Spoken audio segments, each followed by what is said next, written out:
안녕하세요. 이재용 이매진의 탐나는 재테크 시간입니다. 반갑습니다. 경제 고수에게 배워보는 진짜 돈 공부 시간입니다. 오늘 아주 반가운 분 저희 스튜디오에 다시 찾아오셨습니다. 네. 국내 경제 금융 분야에서 최고의 전문가입니다. KBS의 박종훈 기자와 함께합니다. 어서 어서 오세요. 오세요. 네, 안녕하세요. 반갑습니다. 네, 벌써 8개월이 됐네요. 다시 네. 뵙게 됐는데 이번에 책을 내셨다면서요? 네, 이번에 낸 책 제목이요. 부의 시그널인데 많은 분들에게 어떻게 보면 이 주가가 주는 어떤 시그널이 있습니다. 그게 문제점은 노이즈, 즉 잡음하고 신호하고 이게 같이 와요. 한 100개 정도 이 신호가 있다면 그 중에서 진짜 시그널은 한 1개, 2개 정도밖에 안 되거든요. 그래서 수많은 잡음 속에서 어떻게 하면 시그널을 잡고 정말 부의 기회를 잡을 수 있을까? 그런 내용을 좀 다뤄봤습니다. 작년에 그렇게 주식시장이 올랐기 때문에 작년에 했던 분들 그리고 작년에 꾹 참다가 올해 1, 2월에 덤벼들었던 분들 지금 다들 너무 힘든 상황일 텐데 글쎄 장이 왜 이런 겁니까? 지금 왜 이런 현상이 나타나는 겁니까? 유튜브를 하면 박제가 된다는 표현을 최근에 쓰잖아요. 저도 유튜브 출연을 많이 하다 보니까 박제된 내용들이 정말 많습니다. 네. 제가 셀코TV 출연하기 전에 지난해 9월 같은 경우에 다른 유튜브에서 그때만 해도 우리나라 주가가 뭐 2,500 코스피가 그 정도였을 때 3,000 넘는다고 얘기를 예. 한 적도 있었고요. 근데 제가 셀코TV에 이제 1월 달에 출연해서 예. 제가 아쉽다고 말씀을 예. 드렸었어요. 왜냐하면 지난해 저를 불러줬으면 제가 주가가 계속 오를 겁니다. 한동안은 오를 거예요 라고 말씀드릴 수 있었는데 왜 하필이면 저를 21년 1월에 불러주셨냐. 아, 내릴 이제는, 것이다라는 얘기를 하셨고. 이제부터 올해는 굉장히 투자자들에게 도전과 어려움이 있을 것이다. 그리고 예. 변동성이 커지는 한 해가 될 거라 올해부터는 투자를 좀 주의하셔야 된다. 예, 이런 네. 말씀을 드렸었거든요. 그래요. 그게 아마 박제가 다 돼 있으니까 예. 이제 그 얘기를 좀 자세히 말씀을 드리고자 하는데요. 우리나라 코스피 지수를 좀 소개하고 싶어요. 우리나라 코스피 지수를 제가 이렇게 세 단계로 나눠봤습니다. 이거 직접 나누신 거예요? 네, 맞습니다. 그래서 1차하고 2차, 3차 이렇게 나눌 수 있는데 네. 박스권부터 시작해서 대세 상승기가 있고요. 2차도 마찬가지입니다. 박스권과 대세 상승기. 자, 특징을 하나 보실 수 있어요. 뭐냐면 박스권의 길이에 비해서 대세 상승기의 길이는 굉장히 짧습니다. 기간이 짧아요. 대신 엄청나게 오릅니다. 어느 정도 많이 오르냐면 여기 먼저 1차 대세 상승기를 보면요. 네. 주가가 무려 7배나 올랐던 겁니다. 5년에 걸쳐서. 네, 저게 워낙 낮은 데서 보여서 지금 잘 모르기 때문에 그렇지 이게 한 4, 5년 동안 7배나 올라서 우리나라 코스피 역사상 가장 많이 올랐고요. 전 세계적으로 보기 드문 굉장히 높은 상승세였거든요. 그런데 그 다음에 뭐가 왔는지를 보시면 아는데 상승세가 높을수록 박스권이 길어집니다. 그래서 2차 박스권이라는 게 왔는데 이때 너무나도 안타깝게 코스피 지수가 1000을 딱 기록하면 어떻게 되느냐 다시 주저앉아서 한 2, 300대로 떨어져요. 그리고 나서 다시 1000을 기록하면 또 2, 300대로 떨어지죠. 자, 이럴 때 주식 투자가 어떻게 사람들한테 느껴졌냐면 주식 투자는 도박이다. 이거 하면 패가 망신한다. 이때가 바로 2차 박스권입니다. 그래서 제 세대에 이제 주식 투자 잘못했다가 친구들이 대학교 때도 주식 잘못 건드렸다가 평생 빚더미에 시달리면서 30대 또는 40대 초반까지 보낸 친구들도 있거든요. 저희 경제과를 나와도 그 정도인 친구들이 있었으니 2차 박스권이 얼마나 위험했던지 알 수 있죠. 그런데 아주 놀라운 일이 일어나는데 바로 2차 대세 상승기라는 게 나타납니다. 그때 천선을 딱 돌파하고 나서 한 2년 만에 대세 상승기에 2천을 돌파하는데 기간이 2년 정도 걸렸어요. 이야. 자, 이게 아주 신기하지 않습니까? 항상 보면 2차 박스권은 5년 동안 지속됐는데 2차 대세 상승기는 2년. 그러니까 우리나라는요. 긴 박스권과 짧은 대세 상승기. 이게 한국 주식시장만의 좀 특수한 그러네. 특성이거든요.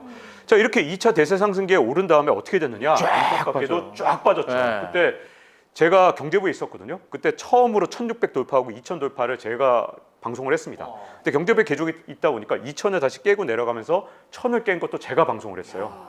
그러니까 그때 경제부에서는 정말 난리가 났었죠. 이건 무서운 그래프인데요. 네, 그렇죠. 그런 다음에 박스권이 또 들어간 겁니다. 이게 한 8년 정도 계속된 박스권인데 자, 박스권이 항상 보면 깁니다. 그러다가 3차 대세 상승기가 왔는데 이번에도 굉장히 짧아요. 제가 보기에는 한 1년 1년이죠, 정도라고 뭐. 봐야 되겠죠. 네. 그럼 대세 상승기가 끝난 거예요, 이제?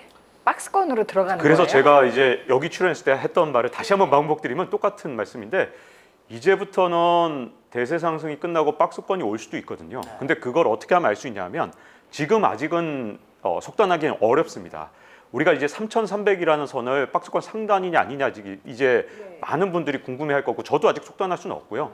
만약에 이제 내년 봄까지 3,300을 다시 재차 탈환하려고 시도하는데 그게 안 된다 그러면 이제 박스권 상단이 되는 거죠. 그럼 하단을 체크를 했느냐? 그렇지 않습니다. 또 박스권 하단이라는 게 항상 체크가 돼야 되는데 현재 체크가 안 된 상태예요. 그렇기 때문에 제가 올해 1월 달에 출연을 해서 2021년에는 투자에 주의를 하셔야 됩니다. 지금은 적극적으로 주식을 막 살 때보다는 약간은 보수적으로 접근을 해야 된다고 말씀을 드렸는데 이런 말 하면 인기가 없어요. 왜냐하면 주가가 한창 오른 2020년을 경험하신 분들이 아마도 제 말이 전혀 안 들리셨을 거예요. 근데 이제 아마 가을이 됐기 때문에 많은 분들이 21년을 경험하셨잖아요. 네. 이제부터는 아마 조금 주의를 하시면서 아마 22년을 대비해 나간다면 재산을 잘 지켜나가면서 또 다른 기회를 잡을 수 있거든요. 네. 그러니까 지금부터가 준비하고 미래에 대해서 대비할 때가 아닌가 싶습니다. 근데 지금 여기 그래프를 보니까 무서워요. 2,000 넘었다가 지금 1,000 밑으로 빠지고 2차 박스권에서는 보세요. 1,000 위로 올라갔다가 다시 1차 박스권 그 라인으로 간 거잖아요. 네. 그러니까 오르고 내리는 폭이 엄청납니다. 그렇죠. 근데 지금 많은 분들이 이미 들어가 있단 말이에요. 네. 그래서 소위 얘기하는 물려 있단 말이죠. 네. 이래서 om짝달싹을 못 하겠는데 이럴 때 어떻게 해야 될지 모르겠단 말이죠. 자, 지금 같은 경우에는 이제 대세상승기라고 말하기는 정말 힘들잖아요. 이미 박스권을 이제 체크할 거냐 말 거냐 이 50대 50 보셔야 되고요. 이럴 때 가장 주의해야 되는 게 바로 그겁니다. 과도한 빚을 지고 투자한 경우에는 자기가 원하지 않는 타이밍에 어쩔 수 없이 주식을 팔아야 되거든요. 최근에 꽤 유명한 분이고 유튜버로 유명하신 분이자 원래 경제부 기자였던 분인데 타사에 저희 회사는 아니고요. 근데 그분이 이제 어떤 일을 겪었냐 하면 어떤 자산 가격이 떨어질 때 반대 매매를 당하신 거예요. 반대 네, 매매라는 그래서 거. 본인 네. 유튜브에서 그분이 말씀하시는데 네, 네. 몇십억을 순식간에 네, 잃어버리셨습니다. 네, 네. 근데 그런 분조차도 변동성에서 어쩔 수 없이 당했거든요. 네. 그분이 그러면 왜 그렇게 크게 돈을 잃을 수밖에 없었느냐? 바로 반대 매매가 있을 수 있는 상황, 즉 과도한 빚을 지고 투자를 했거든요. 그러니까 앞으로 가장 주의해야 될 게 지금 현재 포트폴리오에서 예를 들어서 어떤 분이 1억 원이 있으면 사실은 1억 원 투자하는 것도 지금은 옳지 않다고 보거든요. 저는 비중을 조절해야 될 때라고 봅니다. 근데 우리나라에서 투자를 새로 시작하신 분은 여유 자금이 1억 원 있으면 거의 대부분 1억 원을 다 주식에 넣고 계세요. 위험 자산에. 다른 거 분산 투자 절대 안 하시고요. 종목을 분산 투자하죠. 네. 그렇게 하면 사실 분산이 안 된 거랑 똑같죠. 예를 들어서 한국 주식만 했다. 그러면 심지어 주식도 우리나라 주식만 다 한 바구니에 결안을 담은 거잖아요. 그러니까 되게 위험한 투자라고 할 수 있는데 대부분이 그렇게 투자를 하고 계신데 사실은 더 위험한 건 뭐냐면 1억 원이 있다. 그러면 정말 영혼까지 끌어모아서 2억 원을 투자한다든가 뭐 1억 5천 원 투자한다든가 1억이면은 2억을 가는 효과가 있는 레버리지 일으킨다고 그러잖아요. 그렇게 그래가지고 되면 4억을 딴다 뭐 이렇게 되는 건데. 맞습니다. 그러면 자기가 원하지 않는데 반대 매매가 있을 수도 있고요. 그래서 지금 현재는 제일 중요한 건 일단 과도한 빚으로 투자한 부분은 어쨌든 이제는 확신을 갖고 할 때가 아니거든요. 그러니까 제일 위험한 게 주식을 사놓고 거의 기도하는 심정으로 가고 있다. 그 자체는 벌써 이미 위험 신호가 나타난 거거든요. 그렇기 때문에 저도 모릅니다. 지금 둘 중에 하나거든요. 현재 박스권 상단 다시 돌파할지 안 할지는 그거는 정말 확신하는 사람들은 거짓말을 하고 있는 거예요. 지금 같은 때는 지키는 투자도 굉장히 중요하거든요. 그리고 또 주식에서 돈을 뺄 수도 없잖아요. 그렇기 때문에 자기만의 비율을 지킬 필요가 있고요. 지금은 뭐 4대 6에서 6대 4 정도 이렇게 안전자산과 그 다음에 주식을 좀 어느 정도 뭐가 자기만의 4고 비중을 뭐가 만들어야 되죠. 6이에요? 그러니까 그게 이제 약간 위험을 아직도 좀 즐기고 싶은 분들은 저는 6대 4로 주식을 6 정도 가져가는 주식이. 게 맞다고 보고요. 현금 보유사. 네, 그런데 보수적인 투자자는 4대 6까지도 가능하다고 봅니다. 그 사이에 자기의 스펙트럼을 만들 수 있고요. 가장 적극적인 투자자가 저는 7대 3 정도 가는 게 맞지 않나. 나중에 주가가 예상외로 떨어질 수도 있잖아요. 네. 지금 상황에서. 네. 그럴 때 대비가 되는 거고요. 그럼 나머지 3은 대체 뭘로 가져가야 되느냐 아마 궁금해하시는 분들이 있을 텐데 제가 역시 1월 달에 강조했던 게 바로 달러에 투자해주라고 달러에 투자해라. 말씀드렸었죠. 예. 그때 제가 이렇게 말씀을 드렸습니다. 3년 평균보다 환율이 떨어지면 사세요 라고 말씀을 드렸고 여기 출연했을 때 1월 달이었는데 그때가 3년 평균보다 낮았을 때였어요. 1,120원쯤 할 때죠. 제가 항상 1120원보다 낮으면 계속해서 원화 자산을 달러로 바꿔놔라 이렇게 어디서나 출연하면 똑같은 말씀을 드려요. 근데 지금 또 그렇게도 못하잖아. 네. 이미 막 180원이 올랐단 말이에요. 넘었어요. 그렇죠. 네. 올해 1월 달만 해도 잠깐 1,100원 이하도 떨어졌었거든요. 네. 그때 정말 달러로 바꿔놓기 정말 좋은 시기였죠. 그때 아마 그때 셀코 TV를 보셨던 분 아마 1,100원 이하일 때 달러를 바꿔놓으셨다. 그런 분들은 지금 선택지가 굉장히 많습니다. 그 달러를 가지고 미국 주가가 떨어졌을 때 미국 주식을 사도 되고요. 지금 이제 환율이 올라가게 되면 그걸 원화로 바꿔서 주가가 조정을 받을 때 언제든 그 돈을 가지고 주식을 또 투자할 수 있는 기회가 있거든요. 저는 요즘 이 방송하고 잠깐 쉬는 그 얼마 동안 최고의 전문가 두 분한테 정말 해서는 안 될 짓을 한 게 전화 문자로 한번 여쭤봤어요. 한쪽에서는 분할 매수를 해도 괜찮은 것 같다. 한쪽에서는 사지도 말고 팔지도 않고 있다. 그렇게 봐라, 그냥 예, 예, 봐라. 그냥 예. 근데 들어도 모르겠고 결국 판단은 내가 하는 거잖아요. 어떤 게 좋아요? 네, 시기마다 좀 다르거든요. 그래서 사실은 증시의 역사를 좀 알 필요가 있습니다. 왜냐하면 특히 2020년에 투자하셨던 분들이 역사 공부를 안 하고 그냥 투자를 계속 하시면 안 됩니다. 지금은 2022년을 이제 곧 맞이할 거잖아요. 그래서 증시의 역사를 정확하게 분석해야 되는데 제가 여러분들을 위해서 대신 분석을 해드렸다면 사실 그동안 대공황 이후에 미국 증시를 보면 왜 미국 증시를 먼저 보냐 하면 우리나라 증시를 이제 보기도 했거니와 또 하나는 미국 증시를 통해서 이제 우리나라 증시도 좀 유추가 가능하기 때문이거든요. 대공황 이후에 92년 동안 역사에서 미국 증시가 18% 이상 S&P 지수 기준으로 떨어졌던 적이 모두 25번이 있습니다. 자, 그러면 간단하게 92년 동안 25번이 18% 이상 떨어졌다. 그 얘기는 3년 7개월마다 평균적으로 18% 이상 떨어졌다는 거거든요. 그러면 그때마다 얼마큼 떨어졌느냐? 33%가 떨어졌어요. 평균을 내면 18% 이상 떨어진 것만 다 모아서 평균을 내면. 예. 그 얘기는 다시 말하면 3년 7개월마다 33%씩 박앤세일을 할 때가 있었다는 거잖아요. 근데 그때 우리나라 주가는 어떻게 됐느냐? 40%가 넘게 떨어졌어요. 와, 더 떨어지는군요. 네, 우리나라가 더 떨어졌죠. 그렇기 때문에 이게 박앤세일을 할 때 이제 항상 특징이 뭐냐면 우리가 백화점 가면 어떻게 하죠? 정상가에 사는 거 좋아하나요? 아니면 박앤세일 할 때 사는 거 세일하는 거 그때 좋죠. 사는 게 이익 보는 것 같죠. 그렇죠. 근데 이상하게 주식은 반대거든요. 박앤세일하면 무서워서 못 사다가 막 주가가 올라서 정상가보다 더 비싸서 거꾸로 정상가가 예를 들어서 뭐 10만 원짜리 옷이 있다. 이게 7만 원에 박앤세일 할 때 옷을 사는 게 정상인데 네. 20만 원 할 때 살려는 게 이 주식시장에서의 반대 본성이거든요. 지금 현재 이 가장 큰 문제가 뭐냐면 물타기를 지금은 할 때가 아니라는 거죠. 3년 7개월마다 오는 그 시기가 언제 오는지 모르기 때문에 이게 3년 7개월마다 평균이라 그러니까 규칙적으로 3년 7개월마다 오면 우리가 얼마나 쉽겠어요. 그렇죠. 근데 얘들이 단체 행동을 해요. 올 때 한꺼번에 왕창 왔다가 안 오면 한 거의 7, 8년 또는 10년 동안 안 옵니다. 네. 그래서 한꺼번에 오면 두세 번씩 왕창 와요. 지진이 비슷하거든요. 항상 네. 야, 이거 보시면 그 느낌 안 드세요? 지진. 예, 맞아요. 지진 났어요. 그래서 지금. 주가를 지진파에 비교하는 네. 경제학파가 있습니다. 복잡계 경제학이라고. 이름 또 이렇게 복잡하게 얘기하면 또 혹시 안 들리실 분인데 복잡계 경제학에서 지진파에 비교하는데 보세요. 지진파랑 비슷하잖아요. 네, 굉장히 비슷합니다. 그래서 원래 이 지진이 오기 전에 본진이라는 게 오기 전에 전진도 있고요. 예. 끝나고 나면 여진도 있어요. 있죠. 주가도 비슷하거든요. 그렇기 때문에 지금 이제 한번 본진이 한번 왔기 때문에 여진이 올 수도 있는 거고요. 지금까지 것들이 전진일 수도 있는 거거든요. 그러니까 이 바로 지진에 비유한다면 지금 상황에서는 물타기를 하기가 좋지 않고요.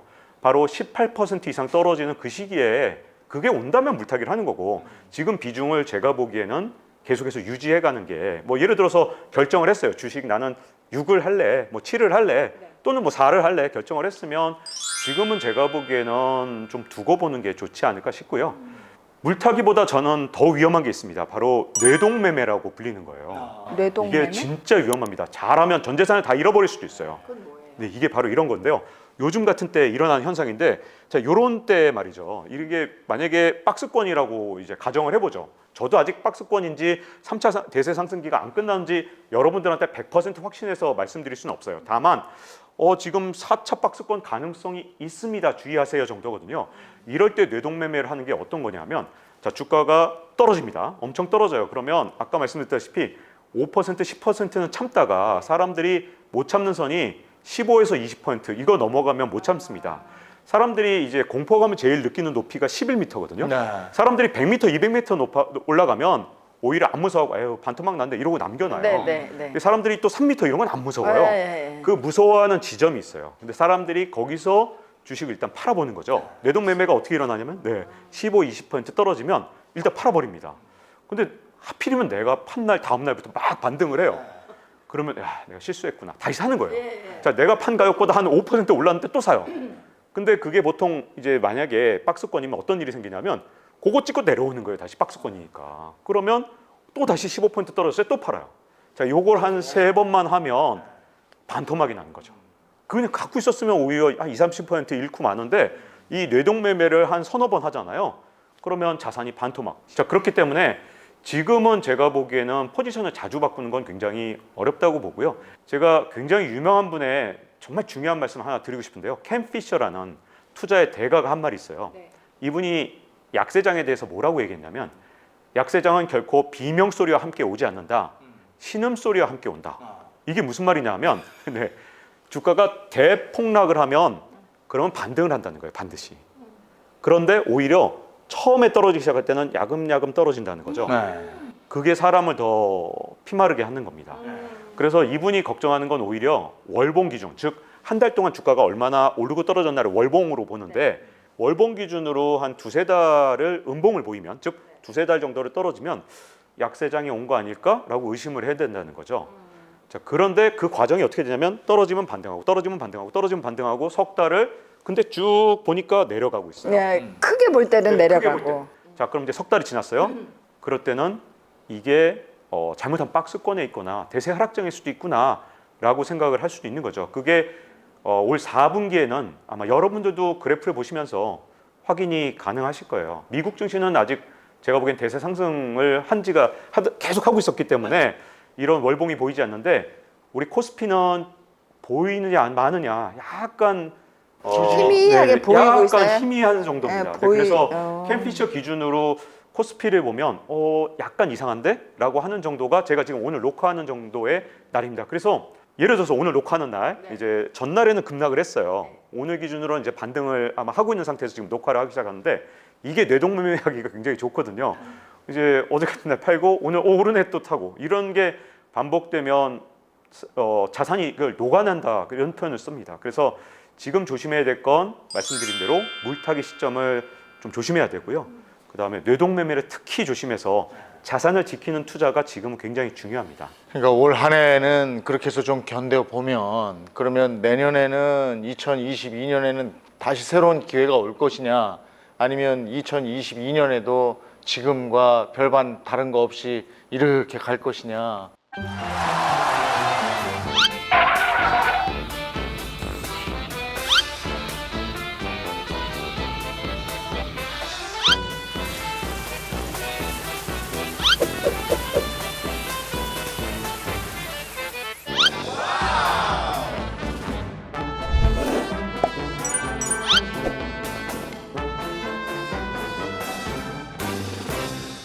(2022년의) 주식 시장은 어떻게 될 것인가, 그 여러 가지 변수도 있을 거고요. 불안해하시는 분들도 여전히 많으니까 그 얘기를 계속해서 좀 나눠보도록 하겠습니다. 이어서 할까요? 네. 자, 이 2022년에 일단 주의해야 될 게 첫 번째가 있는데요. 이 강세장 이제 올해가 2년 차거든요. 자, 강세장 1년 차가 언제였냐? 지난해였습니다. 그죠? 네, 20년. 20년이 강세장 1년 차였죠. 그리고 21년은 강세장 2년 차입니다. 그죠? 작년부터 우리가 주가가 엄청나게 올랐잖아요. 근데 지금까지 강세장의 패턴을 보면 아주 특이한 패턴이 나타나는데 역시 90년 동안 미국 증시를 보면요. 13번의 강세장이 있었거든요. 주가가 많이 떨어졌을 때 그때마다 다시 주가가 막 치솟아 오르는 강세장이 있었는데 근데 첫 해에는 항상 보면 주가가 S&P 500 지수 기준으로 무려 47%나 올랐어요. 그래프에 그러니까, 나오듯이. 엄청나게 그래프를 보시면 와 주가 많이 올랐다 S&P 지수를 보면 그런 느낌이 있을 겁니다. 그러면 S&P 500 지수는 평소에 얼마 오르느냐? 90년 동안 10% 올랐습니다. 그러니까 평소보다 거의 5배 가까이 오른 거잖아요. 그런데 올해 바로 강세장이 오기 전에 1년차 강세장, 요번에 2020년 강세장에서는 몇 퍼센트 올랐냐? 72%가 올랐어요. 보통 때보다도 1.5배나 오른 거죠. 예. 그리고 강세장 2년차가 지금 이제 1년이 다 아직 안 끝났잖아요. 근데 S&P 500 지수 기준으로 12%나 올랐습니다. 그러면 이제 강세장 2년차가 90년 동안 얼마나 반복되어 왔냐면 강세장 2년차에는 이제 표를 보시면 알겠지만 11%가 평소에 올랐거든요. 그러니까 평균보다 벌써 더 많이 올라 있는 상태입니다. 그러니까 이미 올해 평균을 넘어선 거예요. S&P 500 지수 기준으로. 그러다 보니까 제가 이제 S&P 500 지수 기준으로 이제 걱정을 했던 건 뭐냐면 바로 이겁니다. 2년 차에 나타난 현상이 뭐냐면 저게 11% 오르고 끝나긴 했지만 중간에 항상 보면 요동을 쳤어요. 주가가 한번 급락을 했었거든요. 근데 올해는 그게 없었습니다. 그러다 보니 제가 걱정하는 게 뭐냐면 강세장 3년차 신드롬이라고 제가 이름을 붙인 게 있는데 3년차가 되면 너무나도 이상하게 주가가 폭락을 하는 현상이 한 번 있었어요. 그런데 2년차의 조정이 평소에는 있었는데 이번엔 없었단 말이죠. 그러다 보니 3년차 신드롬이 이게 올 연말이나 내년 상반기에 올 수 있다는 우려가 약간 되는 거죠. 근데 요즘에 테이퍼링 얘기가 하도 많이 나와서 말이죠. 정말 네. 11월에 한다는 거죠. 네, 현재까지 나온 걸로는 하는 것으로 발표가 됐지만 뭐 연준이라는 것도 계속해서 계획을 바꾸기 때문에 진짜 11월이 돼서 하는지 봐야 알거든요. 연준에서는 주가는 절대 안 본다고 얘기하지만 예를 들어서 주가가 조정이 오면 뭐 늦출 수도 있고 좀 더 당길 수도 있고 뭐 그건 연준 마음이기 때문에 그거는 뭐 지금 현재로서는 11월에 100% 한다 이렇게 말하기는 좀 어렵거든요. 다만 테이퍼링을 해야 되는 시기는 이제 곧 다가오고 있는 건 분명하고요. 미국 역사상 테이퍼링은 지금까지 딱 한 번밖에 없었습니다. 그게 2014년이고 이게 한 10번쯤 되면 제가 이제 또 평균을 내서 야, 그동안 13번이 있었어요 이렇게 설명을 드릴 텐데 이건 평균치가 없네요. 지금까지 딱 한 번 있었어요. 그러니까 증권사에 계신 분들은 그걸 이용해서 이렇게 설명을 하시더라고요. 대부분 분들이 봐라 2014년에 미국 증시는 11%나 올랐기 때문에 이번 테이퍼링도 반드시 오를 것이다 이렇게 얘기하신 분들이 많은데요. 그러면 그때는 왜 테이퍼링을 했음에도 불구하고 주가가 올랐을까? 특히 미국 주가가 올랐을까? 그걸 정확하게 알고 있어야 되는데 그때 올랐던 이유는 정확하게 말하면 이겁니다. 이 운전대에 올라앉은 게 누굴까요? 바로 미국의 연준이죠. 자, 운전을 하면서 자기가 마음대로 속도 조절을 하면서 하는 겁니다. 자, 교통 상황을 보면서 하는 거예요. 그리고 자동차 상태를 보는 거예요. 자동차 상태는 바로 미국의 경제 상황. 미국이 막 잘 나가면 테이퍼링 하는데 큰 문제가 없겠죠. 테이퍼링 속도하고 미국의 경제 성장 회복 속도하고 맞춰 나가면 당연히 주가가 계속해서 오르겠죠.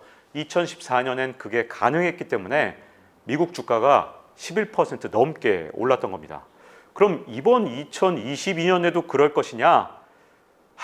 2014년보다 미국 경제에 나쁜 점이 3가지가 있어요. 뭐가 있어요? 첫 번째는 빚이 너무 많아요. 아. 어느 정도로 많냐면 미국의 이제 기업들의 부채가 있거든요. 근데 기업들의 부채가 GDP 대비 부채 비율이라는 게 있는데 이게 보면 항상 45%의 위기가 오고 위기가 끝나면 40%로 떨어졌어요. 근데 이번에는 50%입니다. 자, 벌써 숫자에서 감이 오잖아요. 네. 자, 무슨 말이냐면 테이퍼링을 한다는 거 긴축을 한다는 거고 이제 점점 이제 긴축으로 이제 나가는 거고 나중에 가면 금리 인상을 한다는 건데 자, 테이퍼링을 하게 되는 상황에서 빚 정리가 안 된 거예요. 예전에는 기업들이 빚을 다 갚고 난 다음에 한계 기업들, 망하기 직전 기업들이 다 부채를 상환하고 난 다음에 테이퍼링을 시작하니까 미국 경제가 큰 문제가 없었죠. 지금은 50%, 45% 위에선 위기가 왔는데 50%에서 테이퍼링을 하니 그러면 미국 기업들은 빚더미 속에서 지금 테이퍼링을 시작하는 거잖아요.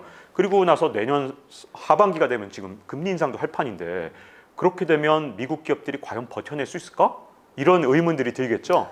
그래서 빚이 많은 기업들은 내년에 금리 인상까지 오게 되면 정말 큰일이겠네? 이런 문제가 생기죠. 그 두 번째 문제는 인플레이션, 물가거든요.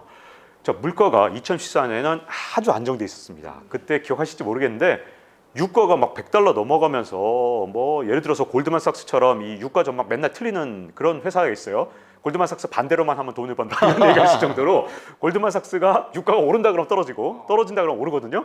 일부러 그런다는 얘기도 있는데 골드만삭스가 그때 $200 간다고 난리 쳤었어요. 1배럴에. 기억하실지 모르겠는데 근데 이 유가가 엄청나게 떨어지면서 물가가 안정됐을 때가 2014년이었어요. 근데 지금 현재 2021년 말에 지금 유가 어떻게 되느냐? 들썩들썩합니다. 오르려고 막 난리예요. 네. 다른 원자재 가격이나 아니면 물류 같은 게 지금 막히면서 야, 큰일 났다. 원자재 가격이 자꾸만 오를 것 같아라는 지금 두려움이 지금 있잖아요. 자, 이렇게 물가 인상에 두려움이 있는 상태에서 또 무슨 문제가 생겼냐 하면 지금 연준 의장이 계속해서 걱정하지 마. Don't worry. Be happy 이러면서 괜찮아. 지금 물가는 굉장히 일시적인 현상이야. 이렇게 얘기하다가 갑자기 이분이 파월이 말을 싹 바꾸고 있어요. 조금 걱정해야 될 것 같아. 이렇게 요즘 얘기하고 있거든요. 그러면서 시장에서 지금 막 그 물가 상승에 대한 공포가 휩싸이면서 막 금리가 채권 금리가 미국 국채 금리가 막 들쭉날쭉합니다. 네. 인플레이션이 오면 무슨 문제가 생기냐면 이 만약에 인플레이션이 없으면 천천히 테이퍼링, 즉 운전대에 앉은 연준이 천천히 자동차를 이렇게 브레이크를 살살 밟아가면서 쓸 수 있지만 물가 상승 때문에 갑자기 문제가 생기면 브레이크를 확 급브레이크를 밟아야 되는 거예요. 그게 두 번째 다른 점이고요. 세 번째는 미중 패권 전쟁이에요. 이것도 굉장히 큰 문제가 예전에는 그래도 중국하고 좀 협조가 좀 됐었거든요. 2014년 이전에 어떤 일이 있었냐면 2009년에 이제 미국발 글로벌 금융위기가 오니까 중국이 좀 협조를 해줬어요. 그 당시에 돈을 미국 대신 엄청나게 풀어줬고 그래서 지금 중국이 빚더미에 올라왔거든요. 그래서 사실은 공조가 좀 된 겁니다. 미국이 돈을 푸는 만큼 중국도 풀어줬고 그러니까 2014년에는 이 돈줄을 좀 죄면서 중국 사정도 살짝 봐줬어요. 살짝. 근데 이번에는 패권 전쟁을 하고 있잖아요. 근데 중국이 자꾸만 부채 때문에 문제가 생겨요. 뭐 헝다 얘기 들어보셨죠? 네. 야 이거 조금만 죄면 쟤 망하겠는데? 이렇게 되는 거죠. 왜냐하면 헝다는 어떻게 위기를 넘길지 모르겠지만 워낙 중국이 부채가 많아요. 세상에 개도국인데 개도국인 상황에서 부채 비율이 미국하고 같습니다. 총 부채 비율이 거의 똑같아요. 원래 선진국일수록 이렇게 부채가 많은 거지 원래 후진국이나 개도국은 부채가 적어야 되거든요. 근데 중국이 워낙 빚을 많이 지금 지고 기업들을 운영하고 있기 때문에 가만히 있어봐. 내가 이걸 브레이크를 조금만 살짝 세게 밟으면 야 쟤네 흔들리겠다. 내가 좀 어려워지더라도 미국이 좀 경제가 어려워지더라도 이 기회에 패권 전쟁을 끝낼 수 있다면 어떻게 할까요? 한번 살짝 밟아주겠네요. 그렇죠. 살짝 밟아줄 수 있죠. 그래서 이 세 가지가 2022년에 좀 달라진 점이고요. 좋은 점도 있습니다. 항상 세상 일에 어두운 면만 있는 건 아니거든요. 좋은 점은 그때 2008년 글로벌 금융위기 때는 사실 버냉키 의장이 양적 완화하는 걸 세상에서 처음으로 이제 일본이 2000년대 초반 했던 걸 이제 미국 경제로 처음으로 끌고 와서 양적 완화를 하다 보니까 사실은 한 템포가 늦었어요. 그러다 보니까 미국의 경제 시스템이 다 붕괴된 다음에 양적 완화를 해서 시스템 붕괴 이후에 이 경기가 회복됐기 때문에 무너지고 난 다음에 한 거잖아요. 그래서 2014년에야 이걸 할 수 있었는데 지금은 어떻게 했냐면 파월 의장이 망가지기도 전에 아주 극초반에 그냥 돈을 풀었거든요. 어느 정도 차이가 나냐면 버냉키 전 의장은 2008년부터 14년까지 3조 달러를 6년 동안 풀었는데 이번에 파월 의장은 단 석 달 만에 3조 달러를 풀었습니다. 그러다 보니 시스템이 망가지기 전에 이걸 했다는 게 장점이고요. 그 제 주변에 봐도요. 그때 아까 삼전 말씀도 지난 시간에 해주셨지만 삼성전자 같은데 우량주라고 시가총액 10위 안에 종목은 괜찮을 거야 하고 넣어놨다가 지금 마이너스 30%된 사람들도 많거든요. 그럼 뭐라고 이제 또 주변에서 얘기하냐면 그런 종목은 괜찮아. 간장똑 다루듯이 해. 네. 쭉 가는 거야. 기다리면 올라. 이렇게 하는데 진짜로 그게 가능한 거예요? 10년, 20년 놔두면 되는 거예요. 우량주. 저는 개인적으로 뭐 삼성전자는 사실 우리나라 전체하고 연관이 있기 때문에 우리나라가 이렇게 잘 버티는 한은 삼성전자가 어떻게 되기는 좀 힘들 거라고 봐요. 그러니까 저는 개인적으로 삼성전자가 앞으로도 우리나라를 계속 지탱하는 정말 기둥 같은 역할을 해줄 것이다라는 믿음은 있습니다. 그런데 정말 우려스러운 점이 있어요. 이게 지난해 주가가 워낙 많이 오르고 특히 올 상반기에 이제 개인 투자자들이 투자를 진짜 묻지마 투자를 하게 만든 잘못된 문구가 있죠. 이게 뭐냐면 이런 우량주는 언제든 사서 묻어두면 10년 뒤, 30년 뒤엔 네네. 돈이 된다. 네. 그러면서 그런 주장을 하셨던 분들이 보통 이런 분들입니다. 주식을 한 30개 정도 아니면 뭐 100개 정도 투자를 하시는 분들이에요. 왜냐하면 이런 분들은 기관 투자가거든요. 기관 투자자가 주식 한두 개 들고 있는 게 아니라 막 30종목, 100종목씩 들고 있는 거예요. 한 30종목 들고 있다가 한 서너 개가 많이 오른 거고 나머지 27개가 다 망했어요. 이런 분들이 이제 이렇게 방송에 나와서 뭐라 그러냐면 가장 많이 오른 애를 딱 골라서 얘를 내가 30년 갖고 있었더니 이렇게 100배가 됐다. 넘게 올랐다. 이분들의 나머지 27개 종목을 보라고 꼭 말씀드리고 싶어요. 27개 종목은 아마 굉장히 크게 손해를 봤거나 시장을 못 따라갔을 겁니다. 이게 미국에서도 똑같은 일이 있었고요. 미국에서도 너무나도 많은 사람들이 똑같은 주장을 했어요. 이게 주가가 오르면 항상 일어나는 일이고 이 갤브레이스라고 하버드대 교수가 이걸 경고를 계속 해왔었거든요. 예전에도. 이분이 굉장히 저명한 경제학자인데 갤브레이스가 한 말이 있어요. 항상 버블의 끝에서는 금융 스타가 나타난다. 묻지마 주식 투자를 권하고 본인의 어떻게 보면 주식 투자 실패한 것 중에서 성공한 것만 딱 골라서 내가 이렇게 성공했어라고 사람들을 현혹하고 이런 사람들을 금융스타로 떠받들기 시작하면 그게 버블의 정점이다. 되게 위험한. 지금 딱 그럴 때인데. 그리고 게브레스가 한 말은 뭐냐면 금융위기는 끝없이 반복되어 왔는데 금융에 대한 기억력만큼 단기 기억인 게 없다. 그래서 기억이 자꾸만 잊어버린다는 거예요. 그리고 새로 나타난 증권 전문가라는 사람들이 과거의 전문가들을 이 위기는 반복되어 왔어. 10년마다 한 번씩 있었다니까 뭐 이렇게 얘기하면 야 그거 참 노땅들 그 말이야 꼰대들 이렇게 얘기하면서 이렇게 좀 비판을 하고 이제 새로운 경제가 왔다. 이 대표적으로 1999년 98년 뉴 이코노미 신경제가 왔다. 이제 주식은 영원히 오른다. 2000년에 나스닥 지수가 정확하게 80%가 떨어졌습니다. 다시 원금으로 회복하는데 무려 15년이 걸렸어요. 이게 개별 투자가 아니고 그러다 보니 워렌 버핏이 경고를 한 겁니다. 언제 경고를 했냐? 올해 상반기 끝날 무렵에 주주총회가 있었는데 그때 1989년 전 세계 1등부터 20등까지 시가총액 기업들 그리고 2021년에 전 세계 1등부터 20등까지 기업을 딱 갖고 나와서 워렌 버핏이 이런 질문을 하죠. 이 중에 단 한 개라도 잃지 않은 기업이 있습니까? 없습니다. 단 한 개도 없어요. 그 버핏이 경고하는 거죠. 여러분 이거 진짜 위험해요. 이렇게 자꾸만 사람을 현혹하지 마세요라고 얘기하면서 자 그러면 이제 또 사람들이 질문할 거 아니에요. 이런 질문이 되겠죠. 버핏 당신은 하잖아. 당신은 코카콜라 30년씩 갖고 있잖아. 이렇게 질문할 텐데 버핏은 어떻게 하느냐. 세계 최고의 천재 집단을 거느리고요. 본인도 세계 최고의 천재고 그런 오른팔들도 있습니다. 그 뛰어난 사람들. 이 사람이 정말 기업을 이잡듯이 뒤져서 정말 찾아내고 이런 기업들을 연구하는데 우리 개인 투자자들은 유튜브에서 저거 추천했네. 저거 추천했네. 예, 그런 식으로 뭐 충동적으로 구매하잖아요. 버핏의 어떤 능력하고 우리를 비교할 수 없죠. 두 번째는 뭐냐면 버핏은 사실은 어떤 정도까지 가능하냐면 주가가 떨어지는 행동을 하면 그 CEO를 날려버릴 만한 지분을 보통 갖고 있을 때가 많아요. 그래서 봐라 쟤네들 배당도 안 해. 야 주식 소각하라니까 소각 안 해? 그러면 막 CEO를 날려버릴 수 있을 만큼 막강한 영향력을 갖고 있죠. 버핏이 맘만 먹으면 CEO를 바꿔버릴 수도 있어요. 그러니까 경영에 주가가 올라가도록 참여할 수 있는 거죠. 어떻게 우리 개인하고 버핏하고 똑같을 수 있을까요? 그러니까 당연히 안 되는 건데 문제가 하나 있어요. 버핏이 그러면 평생 동안 49년 동안 이제 투자를 하면서 수익률이 몇 퍼센트냐? 21%입니다. 21% 진짜 중요해요. 왜냐하면 보통 이제 세계 100대 헤지 펀드 여기는 정말 세계 최고의 전문가들이잖아요. 이 사람들 평균을 내면 17%예요. 연 수익률이, 연 평균 수익률이. 이렇게 평생 동안 20%가 넘는 수익률을 유지한다는 게 진짜 어려운 일이고 또 하나는 이 시장이 그럼 그동안 얼마나 올랐냐. 나스닥 지수에 그냥 투자를 했고 배당금을 받았다. 그러면 15% 주가가 올랐고요. 배당금까지 치면 거의 16% 가깝습니다. 그런데 큰 차이 없네요. 근데 그게 복리로 가면 사실은 엄청난 차이가 나긴 해요. 그래서 워렌 버핏이 나스닥 지수보다 훨씬 더 높은 수익률을 내긴 했는데 우리 입장에서 버핏이 아니잖아요. 네. 그 사람들이 수수료를 엄청 떼가요. 한 최소한 2%에서 많이 떼가는 사람들은 한 5, 6%를 떼가거든요. 그러니까 21% 수익률 올린 분이 6% 수익률을 떼가 버리면 15%로 떨어지는 거죠. 그렇죠. 자 그러다 보니 이런 문제가 생깁니다. 시장에 그냥 투자하는 게 낫지 않냐. 우리가 그렇게 엄청난 투자를 거쳐도 아닌데 더군다나 버핏처럼 경영에 관여할 수도 없는데. 아이고 그럼 우리가 저 우량주라고 생각하는 그런 주식을 들고 있어도 너무 장기로 가는 것도 그렇고 그렇다면은 도대체 이런 시국에 어디다 투자를 할까? 아까 이제 현금 보유 얘기도 하셨는데 그러면 어느 종목은 남기고 어느 종목은 예를 팔까? 들면, 네. 이것도 지금 사람들이 가장 궁금해하는 거거든요. 좀 힌트를 주세요. 증권사에서는 우리를 어떤 쪽으로 유도하냐면 자꾸만 주식을 사고 팔게 만드는 겁니다. 맞아요. 스마트폰으로 거래하니까 정말 편하다. 나를 위한 서비스라고 생각하시면 절대 안 돼요.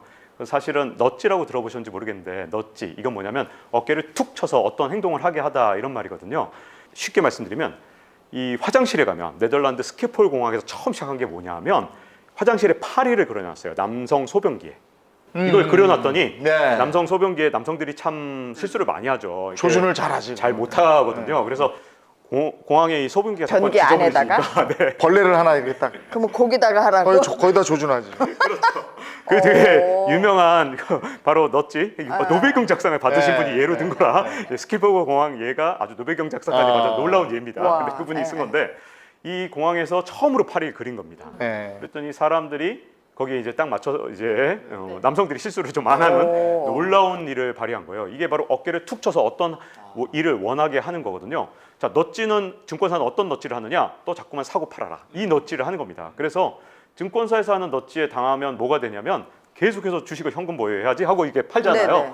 그러면 그 현금으로 자꾸만 사게 됩니다. 어이구. 그리고 또 조금 올라가. 0.5%만 딱 올라가면 어이구 이거 사야지 이렇게 들어가요. 그게 뇌동매매예요. 그래서 좀 올라가는 줄 알고 딱 샀더니 하루 이틀 또 올라가는 듯 하더니 또 갑자기 뚝 떨어지고 이게 박스권 장세에서는 그래서 어떤 일이 반복되냐면 박스권 장세는 사실은 계속 이렇게만 움직여도 그러니까 이게 대세 하락기가 아니라 박스권 장세만 와도 돈은 다 녹아나요. 계좌가 녹아난다고 하는데 그게 왜 그러냐면 마음이 급한 거에 떨어질 때 이거 빨리 팔아버려야 될 것 같고 올라가면 빨리 사야 될 것 같고 그러면 반대로 어떻게 되느냐 비쌀 때 사고 쌀 때 파는 일이 반복되면서 계좌가 녹거든요. 그렇기 때문에 넛지 가장 중요한 넛지는 뭐냐면 증권사 계좌에서 돈을 빼놔야 돼요. 그리고 외화 투자 달러 투자를 하신 분들은 만약에 미국 주식을 팔았다 그걸 증권사 계좌에 계속 넣어놓으면 안 됩니다. 은행으로 송금이 가능해요. 여러분 다 확인하면 은행으로 송금이 가능하고요. 수수료는 괜찮아요? 수수료 얼마 부담되지 않습니다. 대부분 은행이나 증권사에서 이상하게 그런.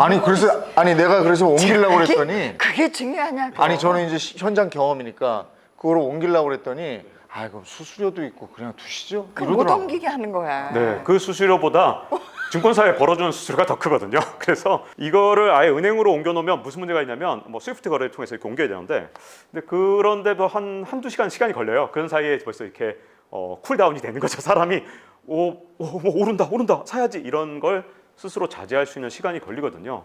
사람이 자꾸만 사고 파는 걸 충동을 하는 게 증권사에 넛지라면 투자자들이 그 넛지에서 싸울 수 있는 방법은 적당히 그걸 불편하게 그 계좌로 옮기는 걸 불편하게 만들어서 자꾸만 사고 파는 게 아니라 일단 비율을 정해놓으면 이제 지난 시간에 말씀드린 것처럼 뭐 7대 3부터 한 4대 6까지 주식과 안전자산의 비율을 마음으로 정해놨다면 그걸 한 10% 이상 주가가 변동되기 전에는 계속 유지하다가 10% 오를 수도 있고 떨어질 수도 있죠. 그때 포트폴리오를 재조정하는 게 옳다고 보는 거죠. 그렇게 넛지를 해놓지 않으면 제가 보기엔 증권사의 좋은 고객이 될 수밖에 없습니다. 그렇죠. 좋은 고객이라고 얘기하지만 어떻게 보면 좋은 밥이 될 수도 있는 거니까. 예. 요즘 좋은 말로 호객이라는 자 이렇게 해서 현금화해서 우리가 조금씩 이렇게 가지고 있는 거를 그대로 갖고 있다가 저처럼 이렇게 다시 그걸로 또 다른 주식을 사고 이런 거 하지 말고 돈을 빼놔야 되겠네 일단. 다른 은행으로. 네, 증권 계좌로 들어있는 거를 일반. 그 은행으로 빼놓으면 또 집사람이 가져가요. 누나 이름으로 계좌를 하나 터줄 테니까 그걸로 빼놔. 그대로 넣어줄게. 하여튼 그렇게 해서 돈을 이렇게 현금을 잘 옮겨놓고 있다가 그러고 나서도 꼭 사야 될 또 뭐 이런 것들을 박 기자님한테 다음 시간에 더 모시고 들어봐야 될 것 같아요. 그러면 이제 확보해 놓은 현금을 좋은 시기에 좋은 종목을 사야 되겠죠. 네. 그 얘기를 나누겠습니다. 내가 현금 보유를 어느 정도 해서 기회가 왔다. 그럼 어떤 주식을 사야 할까? 이 부분이 또 이제 궁금한 거거든요. 요즘 같은 때. 제가 이 국제경제과 출신인데 1학년 때 딱 들어가니까 입학을 하니까 1학년 때 문제가 나왔어요. 이런 질문이었는데 다이아몬드하고 공기를 비교해봐라. 공기는 우리가 없으면 숨쉬는 공기. 네, 숨쉬는 공기는 없으면 죽는다. 근데 다이아몬드는 우리 인간의 생존에 하등의 필요가 없는데 왜 다이아몬드는 비싸고 공기는 공짜인가? 물론 이 문제의 답을 풀려면 뭔가 복잡한 수식을 넣어야 되는 그런 거지만 우리 모두 답을 알고 있잖아요. 다이아몬드는 희소하기 때문에. 네. 그렇죠. 귀한 거죠. 이제 투자가 앞으로는 귀한 거에 투자를 해야 됩니다. 그러니까 다시 말하면 흔한 거에 투자하면 가격이 많이 오를 가능성이 별로 없어요. 근데 그러면 귀한 게 뭔지 많은 분들이 헷갈려 하시는데 사실은 혁신이 가장 귀한 게 됐습니다. 그 이유가요. 혁신. 네. 그게 지금 혁신은 맨날 있는 거고 스마트폰 나오고 막 그러니까 많은 분들이 생각해봐. 한 50년 전에는 없던 물건들이 지금 굉장히 많잖아. 네. 근데 지금은 온통 세상에 넘쳐나는 게 혁신 아닐까? 라고 생각하시면 오산입니다. 지금 혼자 속으로 로봇 이런 네. 거 생각하고 있었는데. 뭐 자율주행 로봇 뭐 이런 거 아니었어요? 그게 왜 그러냐면요. 로버트 고든 교수라고 이분이 이제 재미있는 연구 결과를 냈는데 1940년대에서 한 60년대 사이에 미국의 혁신이 훨씬 잘 됐고요. 오히려 지금 혁신이 잘 일어나지 않는 거예요. 도대체 왜 이러지? 라고 생각을 해보니까 놀라운 사실을 밝혀냈는데 비유를 할 때 쉽게 설명하자면 이런 겁니다. 근데 대서양에 이 해적 케이블이 깔리면서 전보가 생겼어요. 뚜뚜뚜뚜 하는 거 있잖아요. 네. 뚜뚜뚜뚜 이런 거. 근데 그걸로 로스보. 그렇죠. 그걸로 소식을 전하니까 한 30분이면 편지 한 통을 전하게 된 거잖아요. 자, 전보가 있던 세상과 없던 세상. 이건 진짜 완전히 다른 세상이거든요. 그렇죠. 모든 혁신이 언제 일어났냐? 바로 20세기 중반에 일어났어요. 뭐 수세식 화장실부터 시작해서 냉장고, 에어컨 다 언제 생겼는지 보세요. 그러네. TV나 그다음에 이런 것들은 없던 거에서 생긴 거잖아요. 네, 네. 근데 심지어 하물며 전화조차도 다 그때 생긴 건데 지금 스마트폰은 어쨌든 기능이 개량되는 거라서 스마트폰도 지금 보세요. 아이폰 뭐 12, 13 넘어가면서 점점 야 똑같아. 여기 이제 혁신 어디 갔어? 이렇게 외치잖아요. 바로 그런 겁니다. 왜냐하면 이미 기술이 엄청나게 많이 있기 때문에 놀라운 것이 나타난다 하더라도 추가적으로 높이는 생산성의 크기는 굉장히 작아요. 그래서 놀랍게도 혁신이 정말 많아 보이지만 거꾸로 희소한 것이 됐거든요. 자, 이런 상황에서 지금 혁신이 얼마나 희소한 것이며 이제 혁신이 일어나기 되게 힘든 상황에서 네. 혁신 하나가 일어나는 기업이 거기서 생기게 되면 돈이 거기로 다 몰릴 수밖에 없어요. 또 하나는 이런 혁신 기업들이 주가가 굉장히 높아요. 보통 인수합병을 하면 뭐냐면 내 주식과 얘 주식을 서로 바꾸는 겁니다. 주가가 높으면 주가가 높기 때문에 얼마든지 다른 기업은 막 사들일 수 있어요. 네. 주식 야 10개 줄게 저 기업 내놔 이게 가능한 거예요.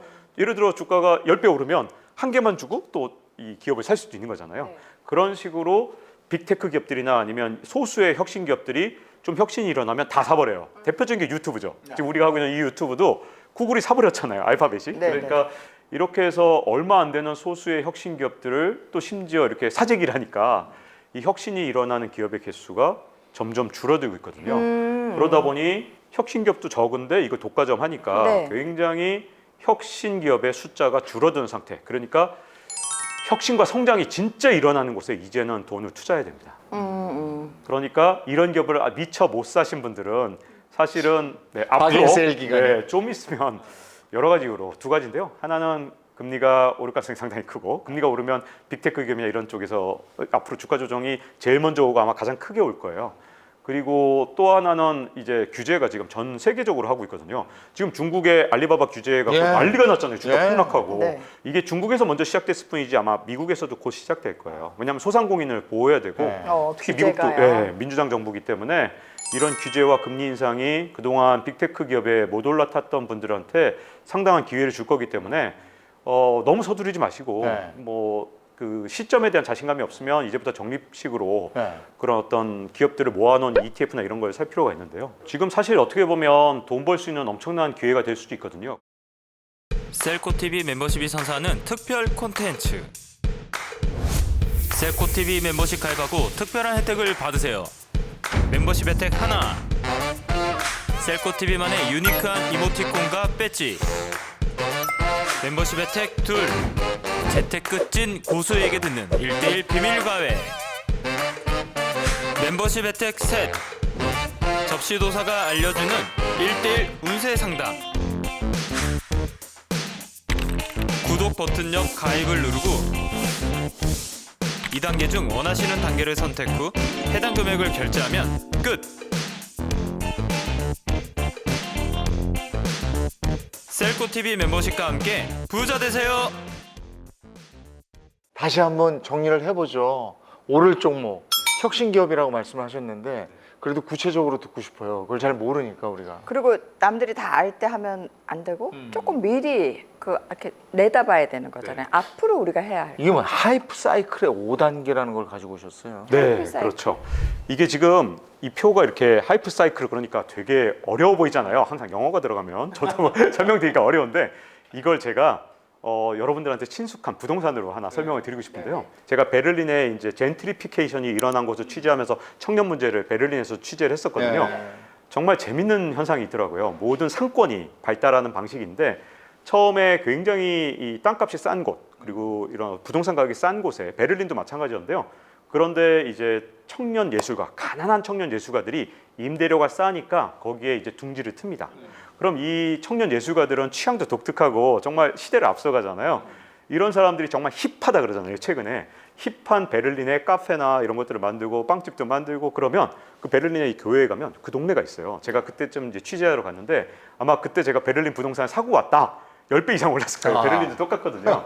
이제 그런 예술인들이 몰리면 항상 일이 일어납니다. 어떻게 되면 부동산 값이 팍 오르는 거예요. 막 사람들이 과도한 기대를 하면서 그때 누가 들어오느냐? 돈 많으신 분들이 재벌 기업들, 대기업들이 들어옵니다.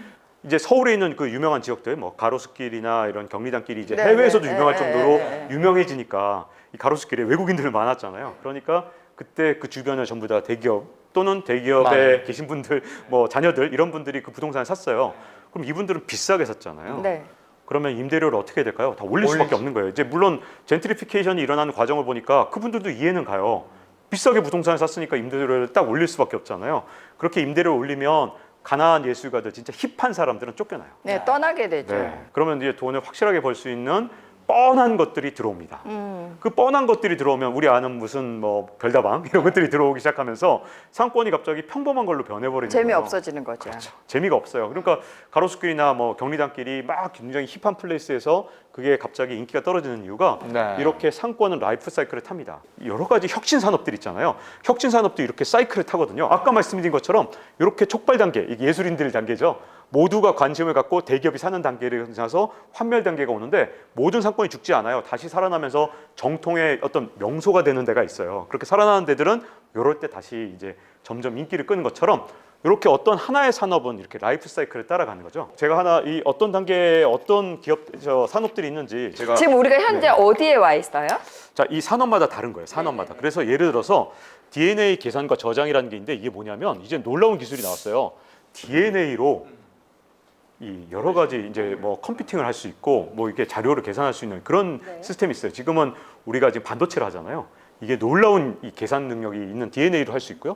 범용 인공지능이 있습니다. 자, 이거 보고 뭔지 아시는 어려워, 분 이렇게 얘기하면 모르시죠? 범용 인공지능. 네. 인공지능도 네. 어려워 죽겠는데 범용은 또 뭐냐고. 맞습니다. 이때 투자한 사람들은 누구냐? 엔젤 투자자 아니면 또는 이 업계에 있는 분들은 이 산업이 살지 죽을지 아니까. 왜냐하면 어떤 산업은 기술 톡발을 넘어서 과도한 기대로 가니까 이때 사면 정말 엄청난 돈을 벌겠죠. 그렇지만 이걸 아는 사람들은 누구냐? 이 일을 하는 사람들만 돈을 버는 거예요. 그러니까 굉장히 투자하기가 어렵고 이 분야의 전문가들만 투자할 수 있는 단계이고요.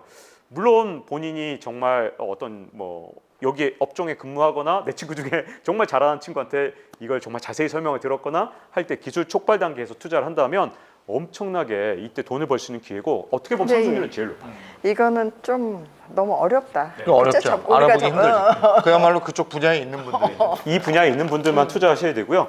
이제 가장 위험한 단계가 어떤 때냐면 바로 이런 단계입니다. 과도한 기대 단계인데 야, 이거 된대. 네, 이거 된대. 여기에 메타버스가 슬프게도 지금 한창 우리가 네. 막 관심 아, 가지고 있는 게 요때 그렇지, 지금 지금 우리가 요때인가. 이게 너나 없이 이거 하이프 사이클은 제가 만든 게 아니고요. 같은 회사가 만들어서 같은 회사라는 회사는 세계적인 이 컨설팅 회사거든요. 이 회사가 만든 걸 보면 메타버스가 여기쯤 있어요. 이미 과도한 기대로 가서 물론 지금 들어가도 뭐 돈을 더 벌 수도 있겠지만 이제 표현이 이렇게 하면 계륵. 그러니까 이게 한 닭갈비처럼 여기쯤 됐다 이거죠. 어깨쯤 아, 왔다 이거죠. 먹을 게 아주 많지는 않다. 뭐 이런 정도 계륵이 그런 거잖아요. 닭갈비 정도 수준이고 스마트 로봇도 지금 그런 상태라 자, 이런 때 잘못 들어가면 물리는 수가 있어요. 메타버스가 여기서 계속 갈 수도 있지만 아닐 수도 있거든요. 네. 메타버스의 전문가가 역시 투자를 해야지 남은 게 얼마인지 계산이 가능하거든요. 우리는 이 기술 정확하게 모르잖아요. 아직도 저도 메타버스 열심히 공부하고 좀 따라가려고 노력하지만 아직도 잘 뭔지 모르겠어라는 생각이 있기 때문에 역시 쉬운 투자 단계가 아닙니다. 네. 그리고 대표적으로 지금 이제 3단계로 간 환멸 단계에 벌써 3D 프린팅이 가 있고요. 그 다음에 두 번째가 또 자율주행이 있습니다. 자, 이런 산업을 제가 2개씩만 붙이고 있는데 같은 회사 홈페이지에 가보면 수백 개, 어떤 때 수십 개, 이거 홈페이지에 가보면 그때마다 좀 다르게 굉장히 많이 붙여놨고 있는데 제가 대표적으로 여러분들이 이해하기 쉬운 그런 종목들을, 저 섹터들을 얘기하고 네. 있는 거고요.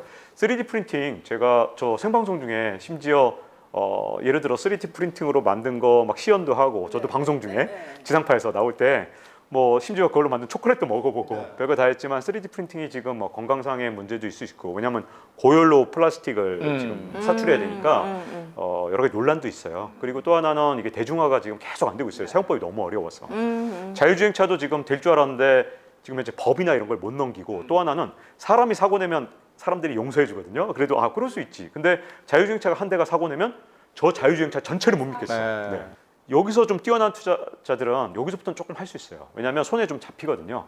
3D 프린팅이나 이런 것도 좀 공부해보고 자율주행을 공부해보면 여기서 투자가 가능한 부분이 있습니다. 여기선 사실은 투자가 가능한 부분. 근데 환멸 단계를 못 이기고 죽는 산업들이 있어요. 3D 프린팅이 어떻게 될지는 아무도 모르거든요.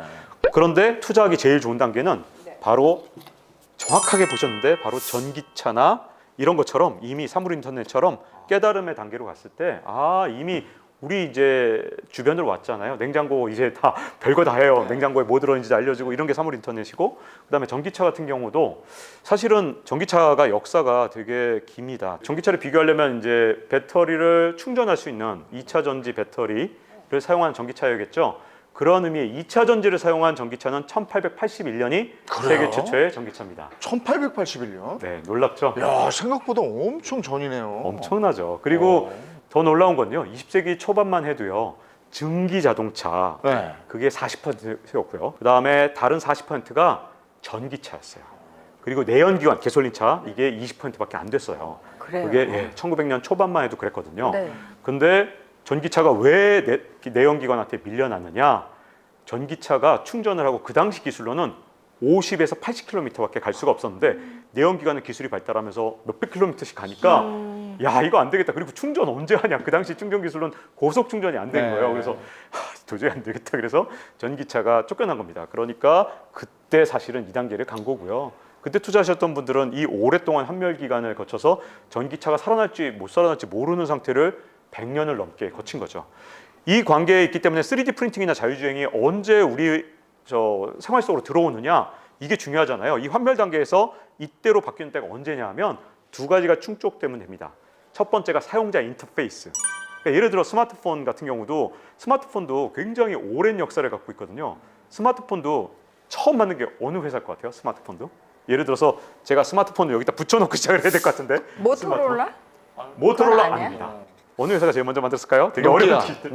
노키아. 비슷하지만 아닙니다. 세계 최초의 스마트폰은 IBM이 만들었고요. IBM이요? 꽤 생각보다 오래됐어요. 1992년에 만들어졌거든요. 근데 그것도 마찬가지로 이런 단계를 노키아가 그다음에 스마트폰을 블랙베리, 노키아 이런 순서로 쭉쭉 만들다가 성공한 건 애플에서 다시 대박을 치면서 이게 깨달음의 단계로 간 거죠. 근데 이제 스마트폰이 이제 아이폰 13 이렇게 나오면서 이게 뭐야 더 이상 혁신이 어딨어 이러니까 이제는 생산성 안정기로 갔다고 보시면 되고요. 이때 주식 투자라면 역시 뭐 그래도 애플이 생산성 안정기로 간 이후에도 주가가 계속 오른 것처럼 좀 더 안정적으로 주가가 오를 수도 있지만 상승률에 대해서는 좀 많이 떨어지는 거죠. 근데 전기차 같은 경우가 이제 최근에 요 깨달음의 단계로 갔는데 그때 신호가 뭐냐면 스마트폰이든 전기차든 이겁니다. 사용자 인터페이스가 발달할 때 그런 어떤 단계를 계속해서 거치기 때문에 이게 여기로 탁 올라가는 때가 바로 내 주변 사람들이 갑자기 많이 쓰기 시작하면서 이거 사용하기 편해, 이거 써봐 라고 할 때가 먼저 애플이라는 거 사람들이 막 쓰기 시작하잖아요. 사람들이 카카오로 메신저를 주고받잖아요. 그때 할 일은 뭐냐? 그 카카오를 쓰는 데서 끝내는 게 아니라 이거 주식 어떻게 하면 사지? 이 엔젤 투자자나 이런 쪽이 아니라면 여기서 투자를 이 환멸이나 깨달은 단계에서 투자를 시작하는 게 굉장히 좋을 것 같아요. 그러면 향후에 오를 거라고 보는 섹터를 꼽아주세요 한다면 저는 자율주행은 갈 것 같고 전기차하고 사물인터넷 뭐 이런 쪽으로 보시는 거군요. 네, 이런 쪽으로는 굉장히 중요하고 특히 우리나라에선 센서를 만들기 때문에 우리나라가 갖고 있는 기술들을 잘 보시면 이 연관된 산업이 있습니다. 이게 어려운 용어를 또 써야 되는데 수직적으로 이렇게 쭉 넣고 봤을 때 전방산업, 후방산업 이런 것들이 있어요. 그래서 예를 들어서 전방산업은 소비자하고 가까운 걸 전방산업이라고 부르고 부품 소재는 후방산업이라고 부른다면 예를 들어 넷플릭스라는 건 우리가 못 만들었지만 우리가 그 전방산업을 뭘 잘 만들죠? 컨텐츠 잘 그렇죠. 오징어 게임 같은 거. 그리고 후방산업 이고요. 우리가 또 굉장히 잘합니다. 뭐 센서라든가 아니면 배터리나 반도체 같은 것들을 굉장히 잘하기 때문에 이 연관된 산업들의 어디에 이 가치 사슬에 어디에 있는가를 찾아보면 좋은 종목을 살 수 있죠. 물론 개인적으로는 이런 종목 연구가 가능하신 분들은 이 라이프 사이클을 쭉 연구하시는 게 좋다고 보고요. 그렇지 않고 이 종목 연구까지 할 시간이 없으신 분들은 저는 ETF 투자를 권하는 거고요. 우리 저 오늘 함께 해주신 주린이들에게 해주실 얘기가 있으면 한마디 좀 해주세요. 요즘 같은데. 사실 가장 실용적인 거 하나 말씀드릴까 하는데요. 유튜브 활용법입니다. 유튜브 알고리즘에 문제가 있어요. 저는 유튜브가 정말 투자하는데 새로운 지평을 열었다고 생각하거든요. 그래서 전문가들, 정말 보통 때는 만나보기도 어려운 분들이 유튜브에 나와서 정말 삶의 지혜를 주시잖아요. 그런데 안타깝게도 알고리즘에 큰 약점이 있습니다. 뭐냐 하면 제가 삼성전자를 예를 들어서 지난해 한 12월에 또는 1월에 올해 1월에 사야지 하고 한번 검색을 하잖아요. 그럼 유튜브 알고리즘은 이 사람 삼성전자 살려고 하나 보다. 되게 좋아하네. 네. 그러면 삼성전자 매수 추천한 그 컨텐츠를 피드를 계속 올립니다. 그럼 내 눈엔 뭐가 보이냐면 삼성전자 사라만 1등부터 10등까지 쫙 보이는 거예요. 그럼 이제 클릭을 하면서 계속 그걸 누르면 유튜브 알고리즘 이 사람은 삼성전자 사라는 컨텐츠를 되게 좋아하네. 그러면서 피드를 주는 거죠. 그러면 어떤 문제가 생기느냐? 그 알고리즘의 노예가 돼서 세상의 모든 사람이 삼성전자에 사라고 하는구나. 자, 그런 현상이 카카오 사라 그럴 때도 있었고요. 그래서 거기에 노예가 되지 않으려면 유튜브는 정말 모든 컨텐츠의 보고입니다. 여러분 절대로 피드를 그냥 당하지 마시고 알고리즘의 노예가 되지 마시고 알고리즘을 통제하세요. 인공지능에 당하지 마시고 인공지능의 지배자가 되세요. 어떻게 하면 되냐면 삼성전자를 사서는 안 되는 이유 검색 한번 해보세요. 그러면 간단하게. 반대로. 그렇죠. 그러면 유튜브라는 진짜 이 광활한 바다에는 정말 모든 컨텐츠가 다 있는 거예요. 그래서 양쪽 다 찾아보시고 양쪽에서 중용을 얻으시고요. 네, 오늘 우리 그 셀코TV 탐나는 재테크 구독자 여러분들에게 정말 좋은 말씀 3회에 걸쳐서 정말 많은 것들을 들었는데 쉽지는 않았지만 이렇게 하나하나 차곡차곡 좀 챙겨 들어야 될, 챙겨 봐야 될 얘기들이라고 생각합니다. 자, 탐나는 재테크 KBS 박종원 기자와 함께했습니다. 고맙습니다. 네, 감사합니다. 고맙습니다. 네.